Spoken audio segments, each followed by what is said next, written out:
What is a single price company? Well, the Corte Inglés, for instance.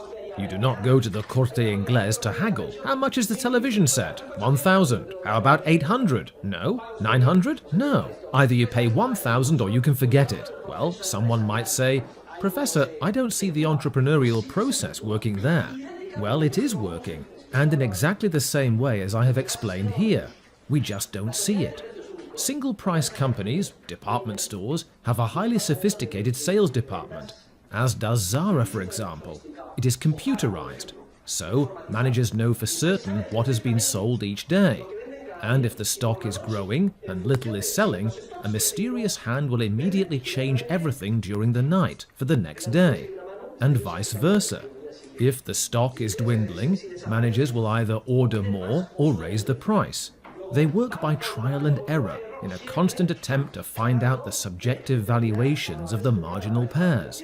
Ultimately, the marginal pairs determine the price. Why has this institutional system of determining the price prevailed? Because it saves a lot of time and the considerable costs that would be involved if we had to negotiate by haggling case by case every time we bought something. The important thing to realize is that ultimately the price arises from the subjective valuations of the human beings who participate, specifically the marginal pairs, and that those subjective valuations arise from marginal utility. Thus, Bawerk defines the price in the following way. He says the price is the result in the market of the reciprocal impact of subjective valuations of goods and of media of exchange, the reflection of our subjective valuations, which we place on goods through the law of marginal utility, and on money. The reflection of those subjective valuations in the market is the market price. The price emerges through the processes we have analyzed, according to their different types.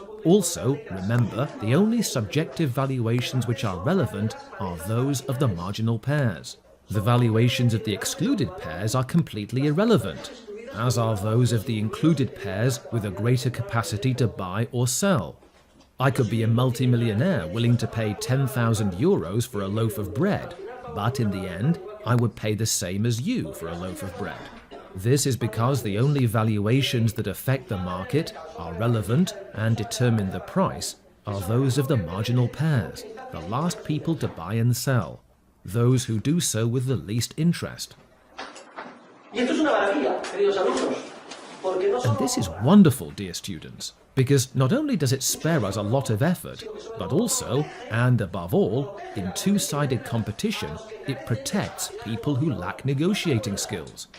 As you will remember, in an isolated exchange, there is a wide range within which the price can be set, and the direction in which the price moves depends on the entrepreneurial alertness of each party. Well, I could be a complete idiot, or a child with no experience, and the market would still protect me, because in the end, I would pay the same price as everybody else, more or less, and it would be set by those with the least interest in closing a deal. If I had an intense interest in buying, and the two-sided competition process did not exist, I would end up paying a lot, unless I hid my interest. Like, do you remember our example, the man who falls in love with the house? Well, if I had a strong interest in selling, I would end up selling for very little, like the inconsolable widow being threatened by the bank with foreclosure. Nevertheless, thanks to the market process of two-sided competition, both sides are protected by the process itself, and no one needs to have any special negotiating skills. There is no need to haggle, and in the end, everyone pays the same price, which is determined by the subjective valuations of the marginal pairs, the only valuations relevant to our examples. Here is another interesting point. Though I chose to explain isolated exchanges first, and then auctions, and then one-sided competition among sellers, and finally two-sided competition, the most general case is that of two-sided competition, where there are various buyers and sellers. The other three cases, the first three, are particular cases within the general one, though I began in reverse order, because it is much more illustrative from a teaching standpoint. If the market is large, if instead of 10 potential buyers and 8 potential sellers, as we imagined, there are 180, 1,800, 10,800, 100,000 and 80,000, 1,800,000, and so on, the larger the market is, the narrower the range determined by the subjective valuations of the marginal pairs, because the overlaps tend to approach each other, and so the price tends to be set at a point, rather than within a range. Now remember that the market is always discrete. There is never an infinite number. And let us not be deceived by the illusion that prices are determined by curves which seem to intersect at a point, and that the price is always a point. No, prices always fluctuate within a range, which can be broader or narrower. All I am saying is that the broader the market is, in other words, the more potential buyers and sellers there are, the narrower the range will be. But even in markets where there are many, thousands and thousands of buyers and sellers, for example, the stock market, the price is not set at a fixed point. It fluctuates almost every minute. We cannot say, today's closing price for Santander stock was 15 euros per share. No, it was between 14.80 and 15.10. It's just that the broader or larger the market is, the narrower the price range tends to be. In our example, we supposed each person wanted to buy a horse, or each horse owner wanted to sell a horse. But in real life, many times it happens that one person has several units of a good, and therefore he may simultaneously occupy several of the places we explained in the table the day before yesterday. So, perhaps to be more accurate, instead of referring to the last or the marginal pairs in terms of people, we should refer to the marginal pairs in terms of units. The last unit bought, the first unit excluded, regardless of the people behind it, because the same person may occupy various places if he has several units available. Okay.